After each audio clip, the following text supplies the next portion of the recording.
Next month, Dick Van Dyke is expected to turn 100. And as the entertainment world prepares for his centennial, we think back on some of the others, like when we all cheered for Jimmy Carter to reach 100 years old in 2024, or when Betty White came within 17 days of her own 100th birthday. As big of a buzz as these stars created with their march to 100, no one did it bigger and better than George Burns. For George Burns, it was his identity for the last third of his life, a countdown that lasted for decades with an elaborate payoff that never happened. Join me as we look back at the life of a comedian who performed in each decade of the 20th century, smoked 15 cigars a day, and literally played God. George, what's the secret of long life? Rayovac alkaline batteries. You're the flower of my heart. Sweet alkaline, pretty. You too. Too tall. But the secret of long life can't be a battery. Are you kidding? This one is for dancing. Rayovac alkalins really are the secret of long life. George Burns was born January 20th, 1896, but his name wasn't George Burns. It was Nathan Birnbaum.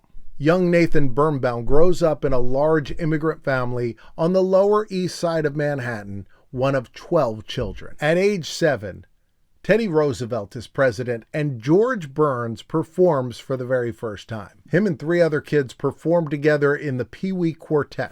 Sang on ferry boats and saloons and in yards. On the Staten Island ferry boats, if they didn't like you, they'd throw you off the boat. I was able to sing with a mouthful of water. At the age of 14, George starts smoking cigars. He would keep this habit for the rest of his life. George smoked inexpensive El Producto cigars.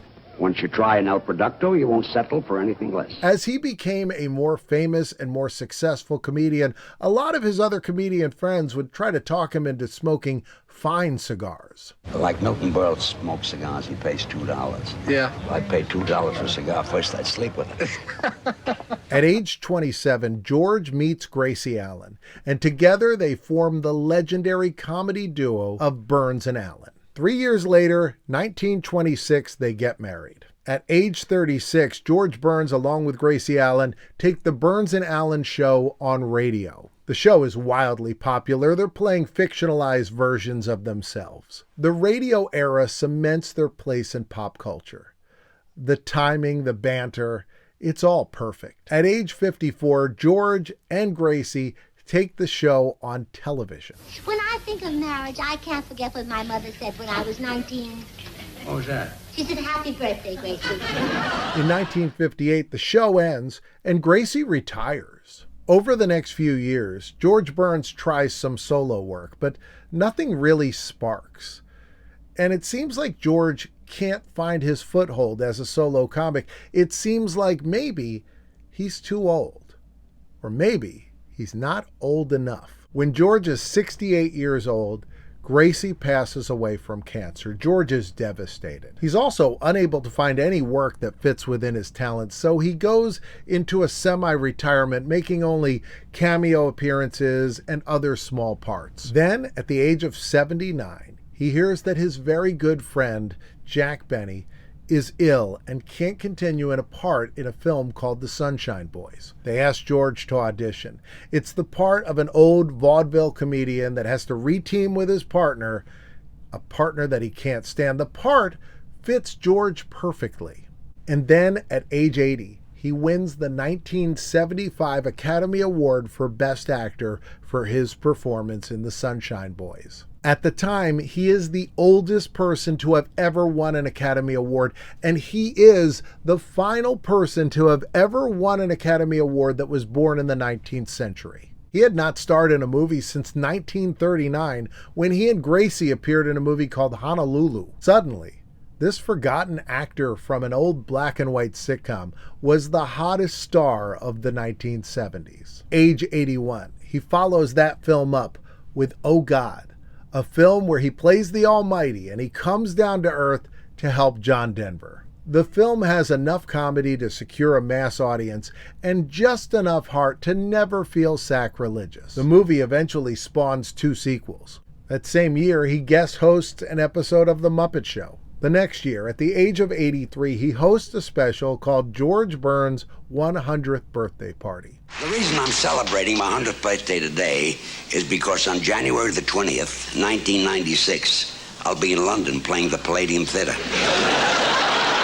He also has another hit movie called Going in Style, starring him, Art Carney, and Lee Strasberg. They play three old guys that decide to rob a bank. It was remade with Morgan Freeman in 2017. And as part of this movie, he got to put his handprints in the cement at Mann's Chinese Theater. At the age of 84, he releases a song called I Wish I Was 18 Again. He becomes the oldest lead singer to ever chart with a song on the Billboard Hot 100. At the age of 87, he releases a book called How to Live to Be 100 or More. That year, Hooters opens, and they have to card everybody that wants to drink alcohol. So they put up this sign that says, "Don't be offended." We even card George Burns. At age 88, his book, How to Live to Be 100, becomes a TV special. George has 12 more years to go, but the public has been hearing about his celebration at the London Palladium for his 100th birthday for the past 5 years. He also appears on the cover of Penthouse magazine with Miss America in one of the most famous issues of the men's magazine. Although George never remarried after Gracie's death, he became famous for being a ladies' man, always surrounded by beautiful young models. At the age of 89, George Burns' Comedy Week debuts on CBS. George is now the oldest person to have ever starred in his own television show. At the age of 90, he does another TV special, George Burns' 90th birthday. He also does a commercial for Oreo, which was celebrating their 75th. Happy birthday, Cookie. Oreo cookies. For the kid in all of us. The next year, he turns 91, and he does a commercial for Oldsmobile, which is turning 90. Come away with me, Lucille, in my merry Oldsmobile. That goes back a long way, and so do I. And so does Oldsmobile. At the age of 93, he is a part of the opening of Disney Hollywood Studios. And as part of that, they have a replica of Grauman's or Mann's Chinese Theater. And George gets to put his hands in the cement again, this time at the replica of the theater in Florida. At the age of 95, we get another TV special, George's 95th birthday. But we also get a very special moment. He wins a Grammy for the audiobook recording, Gracie, A Love Story. He is now the oldest person to have ever won a Grammy. Burns also appears on The Tonight Show. This is during Johnny Carson's final run up to his retirement. You're already booked at the London Palladium? When I'm 100. When you're 100. I hope the Palladium's still there. The next year, he turns 96 years old. He celebrates his birthday at the Riviera, and he signs a 2-year contract to perform there. They want him to sign for 5 years, but he says, let's do 2 years, and then if the Riviera is still around, we'll talk about the other 3. The next year, he turns 97, and he is inducted into the Just for Laughs International Humor Hall of Fame. He also does a fun Little Caesars commercial. You're Little Caesar. Go on, kid, I'm George Burns. Oh. Let's eat. And he plays Caesar's Palace in Las Vegas on his birthday. And he jokes about that 100th at the London Palladium. And he's still performing 20 to 30 nights a year. And it looks like that show will happen. A comedian on stage doing 1 hour of material at age 100. George celebrates his 98th birthday on stage at Caesar's Palace in Las Vegas. He signs with them to do a show on his 99th, as well as 5 shows that will lead up to his 100th birthday. This means he has to cancel the gig at the London Palladium. And he says, hey, the Brits weren't going to give me a 3-year deal, so I had to pass on them and stay loyal to Caesar's Palace. He also appears on the ABC sitcom Phenom. This is a show about a young girl who is a tennis player, and on the episode, she has a dream sequence where she dreams she's hosting The Tonight Show. And who's the guest? When do you think you'll retire? I'm going to stay in show business until I'm the only one left. That summer, he's still performing, although he's starting to show a little bit of wear. He's coming out slower. His stamina's not what it used to be. He's occasionally missing cues or really slow with his punchlines. And It's sort of part of his charm at this age, but it's also showing that perhaps he has pushed himself harder than any comedian ever has, and perhaps it's a little too much. He goes out to Lake Tahoe to perform at Caesars there, and he performs a couple of shows, with his final one being on July 10th, 1994. 11 days later, he slips and falls in the bathtub of his Beverly Hills home.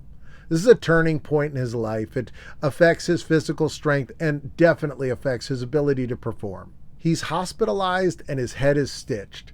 And the doctors are noticing that he now has slurred speech. On September 13th, he has a surgery on his head to remove fluid that had built up on his brain.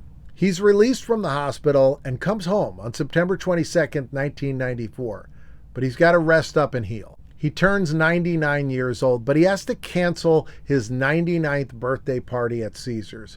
But he tells them he'll rest up and he'll be back in 1 year. That February, he attends the final award ceremony he would attend in his lifetime. He is given the SAG Lifetime Achievement Award.